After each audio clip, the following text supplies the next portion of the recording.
बात कर रहे हैं कि किस तरीके से पाकिस्तान मजबूर हुआ कि भारत के साथ शस्त्र संधि कर ले। इस वक्त सीज फायर तो चल रहा है, लेकिन उसके बावजूद भी भारत में भी हलचल चल रही है। भारत में प्रधानमंत्री इस वक्त 7 लोक कल्याण मार्ग प्रधानमंत्री आवास पर बैठक कर रहे हैं, लेकिन हम चर्चा जारी रखेंगे। जरा बताते हैं आपको कि आखिरकार सीज फायर के लिए पाकिस्तान तैयार क्यों हुआ, क्यों पाकिस्तान को मजबूरी में यह सीज फायर करना पड़ा। पहला, भारत ने बिना घुसे पाकिस्तान की सीमा को लांघे बिना पाकिस्तान के अंदर सटीक वार किया। फिर वो टेरर आतंक के 9 अड्डे हो या पाकिस्तान के 8 अहम सैन्य ठिकाने जो पूरी तरीके से भारत ने ध्वस्त कर दिए, उसका विजुअल एविडेंस भी दुनिया के सामने रखा कि हमने किस तरीके से उसे ध्वस्त किया है। पाकिस्तान के 3 लड़ाकू विमान जमींदोज कर दिए, जिसमें F-16 और JF-17 भी शामिल है। लाहौर जैसे शहर का एयर डिफेंस सिस्टम, जिस पर पाकिस्तान को गर्व था कि वो एयर डिफेंस से भारत के किसी भी तरीके के अटैक को रोक सकता है, वो एयर डिफेंस सिस्टम ध्वस्त कर दिया, जिसके वजह से एक्सपोज हो गया पाकिस्तान की कल अगर भारत से हमला होता है तो लाहौर जैसा शहर में दिक्कत हो सकती है। पाकिस्तान का हर हमला नाकाम हुआ। पाकिस्तान ने 500 तक ड्रोन भारत के अलग अलग राज्यों में यानी जम्मू कश्मीर, पंजाब, राजस्थान और गुजरात में लगातार 3 दिन भेजे, हमला करने की कोशिश की, लेकिन उसके बावजूद वो हमला भी नाकाम किया गया। भारत के तेवर से पाकिस्तान में भय का माहौल बना, क्योंकि भारत ने साफ कर दिया कि जब जब किसी भी तरीके से टेरर अटैक होगा, आतंकी कार्रवाई होगी, उसको एक्ट ऑफ वॉर यानी युद्ध जैसी स्थिति ही माना जाएगा। साफ शब्दों में भारत ने यह बार बार कहा। सेना की एक तरीके से किरकिरी हुई, क्योंकि सेना ने कई चीजें बोलने के बावजूद भी सेना वो चीजें हासिल नहीं कर पाया, और इसी के वजह से बिशंबर दयाल हमने देखा कि पाकिस्तान को मानना पड़ा कि शस्त्र संधि कर लेते हैं। अब सवाल यहां पर यह उठता है कि इतनी सारी चीजों के बाद अगर पाकिस्तान इस बात को मान रहा है तो ऐसा क्या कारण है कि 3 घंटे के भीतर एक बार फिर पाकिस्तान के तरफ से हरकत करने की कोशिश की गई।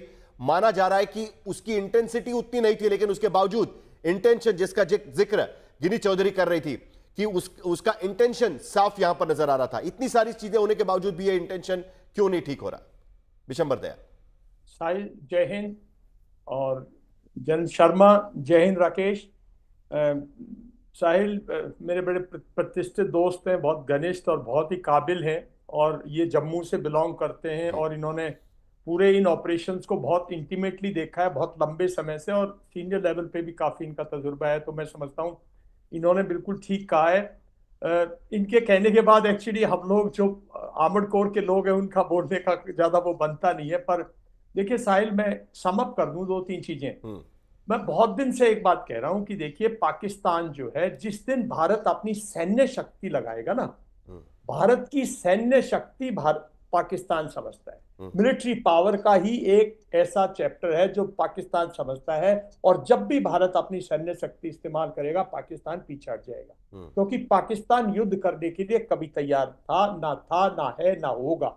पाकिस्तान जो युद्ध कर रहा है वो एक ही तरह का युद्ध है, वो युद्ध है प्रॉक्सी वॉर जो जम्मू एंड कश्मीर में चल रहा है, राइट। और एक एलसी पर उसने पिछले 70 साल से हमारे की तरह डिफेंसेस बना रखे हैं, उसको वो एलसी को डिफेंड करने के लिए उसने अपने रिजर्व्स, अपनी प्रैक्टिसेस और एलसी के बारे में जल शर्मा से आप और भी पूछ सकते हैं। तो ये उसकी पूरी की पूरी स्ट्रैटेजी है। उसकी पूरी स्ट्रैटेजी है जम्मू एंड कश्मीर में शांति बहाल मत होने दो, जम्मू एंड कश्मीर को एक दुनिया के सामने एक चैप्टर बना के रखो, उसको जिंदा रखो। जम्मू एंड कश्मीर में कभी भी ऐसे मत लगने दो कि वहाँ शांति है, वहाँ डेमोक्रेसी है, वहाँ प्रोस्पेरिटी है, वहाँ प्रोग्रेस है। तो उसमें बार बार आप उसको दखल अंदाजी करते रहो। और दूसरी स्ट्रैटेजी ये रहती है कि किसी तरह हिंदू मुस्लिम डिवाइड पे आप हिंदुस्तान के मुसलमानों को भड़का के और आप अपना एक एजेंडा जारी कीजिए। उसकी बस इतनी सी उसकी पावर है, इतनी सी उसकी कैपेबिलिटी है। जब भारत ने 7 तारीख को अपनी मिलिट्री पावर अप्लाई किया, 7 तारीख की सुबह, अगर पाकिस्तान में दमखम होता तो within half an hour, 15-20 minutes, 1 hour वो चेज करता ना, हमारी एयर पावर को चेज करता, हमारी मिसाइल्स को के बाद स्ट्राइक करता। वो प्रिपेयर नहीं था, सिर्फ इधर धमकी दे रहा था, ठीक है। अब जहां तक बात है तो सब कह चुके हैं ये बात। तो ये वो तो एक विंडो, मैं पहले दिन से कह रहा हूं, वो एक अपॉर्चुनिटी ढूंढ रहा था, एक विंडो ढूंढ रहा था, एक बहाना ढूंढ रहा था, और एक फेस सेविंग कोई विंडो ढूंढ रहा था, जिसके लिए मैं लिख के दे सकता हूं कि जो जो जो सऊदी अरेबिया के यहाँ पे एक्सटर्नल अफेयर मिनिस्टर आए थे, वो हमारे इनविटेशन पे नहीं आए थे, अमेरिका ने नहीं भेजे थे। वो शरीफ ब्रदर्स ने उनको रिक्वेस्ट किया था कि कोई किसी तरह बनाओ और हमें इसमें से एक विंडो निकाल दो, क्योंकि हमारी फौज ने मरवा दिया है। और फौज भी उनकी नहीं लड़ना चाहती, फौज वो और भी मुनीर साहब अपना डैमेज नहीं करवाना चाहते थे। तो पहले तो वो एक 7 तारीख की रात जो भयानक हुई, फिर उन्होंने 1-2 दिन फेस सेविंग के लिए पुट पुट चुटपुट जो भी कुछ किया, उसको हमारी एयर डिफेंस ने डिफीट कर दिया। फिर हमने एक और 9 तारीख की, मतलब 8-9 तारीख की रात को फिर एक घातक और हमला किया अपनी पावर दिखाने के लिए, जिसमें फिर हमने उसका काफी डैमेज किया।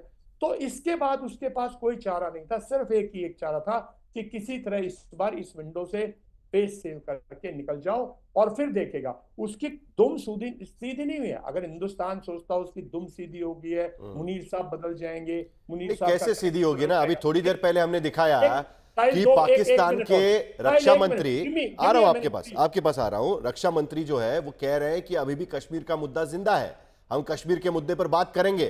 ट्रंप कहने की कोशिश करे कि मैं बीच बचाव की कोशिश करूंगा। अपना मुद्दा खत्म करिए विशंबर दयाल। शायद मैं ये बता रहा हूं कि कल की जो वो थी ना, जो कल की फायरिंग थी, उसको और मैं डिस्क्राइब करूं। देखिए, ये कोई हमें ताज्जुब नहीं है मिलिट्री मैन को। 65 वॉर में भी सीज फायर के बाद ऐसा कुछ हुआ था, ओवरफ्लो। एक्चुअली मेरे फादर की डेथ तो सीज फायर वाले दिन, मतलब ऐसे ही हालात में, मतलब, और उसके बाद और भी यूनिट में, मतलब, और 1971 में भी 16 दिसंबर के बाद भी 18-19 दिसंबर तक हादसे होते रहे। और जन शर्मा विल कंफर्म, क्योंकि इन्होंने कारगिल खुद इंटीमेटली वो किया है, तो कि भाई कारगिल में भी 2-3 दिन तक चलता रहा सीज फायर के बाद, हम भी करते रहे, ऐसी बात नहीं है। तो ये तो वो इस पे कल की बात पे मत जाओ, लेकिन हाँ सीज फायर होगा, हो सकता है थोड़ी दिन और फायर चले। और ये सीज फायर की जो आईसी की सीज फायर की जो ट्रीटी थी ना, इसमें वो हिस्सा फैक्ट्री नहीं है। इसमें भारत ने एक स्टेटमेंट दी है कि हम इसको एक्ट ऑफ वॉर लेंगे, और भारत ने अपनी पॉलिसी डिक्लेयर की है। नहीं, इसीलिए अगर हम देखें तो ऑपरेशन सिंदूर ने भारत को क्या दिया है, भारत ने क्या हासिल किया है, वो भी एक बार जरा लोगों को पता चलना जरूरी है। आपने बड़ा इंटरेस्टिंग टर्म का इस्तेमाल किया, ओवरफ्लो, यानी सीज फायर की घोषणा होने के बाद भी कुछ दिन तक इस तरीके की वारदातें चलती रहती है, लेकिन सीज फायर होगा।